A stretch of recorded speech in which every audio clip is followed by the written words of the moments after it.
আসসালামু আলাইকুম গাইস, কি অবস্থা, কেমন আছো সবাই? দেখো ক্যাটের দাঁত কি ময়লা হয়ে গেছে।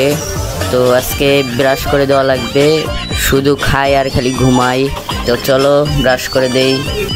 দেখছো কি ময়লা, ব্রাশ দিয়ে দাঁত ব্রাশ করে দেব। তো সবাই দেখতে থাকো।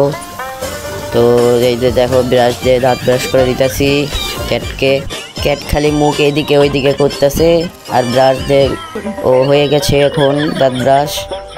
তো এই একটা ব্রাশ কিনা লাগবো, তো 5টা কয়েন আমার কাছে, অনেক কয়েন আছে, তো একটা কিনে নিলাম। তো এখন দিতেছি, আবার কি ব্রাশ করে দিতেছি নতুন ব্রাশ দিয়ে। তো দেখতে থাকো সবাই। মাই ক্যাট এখন খুশি হয়ে গেছে, নতুন ব্রাশ দিয়ে ব্রাশ করতেছে।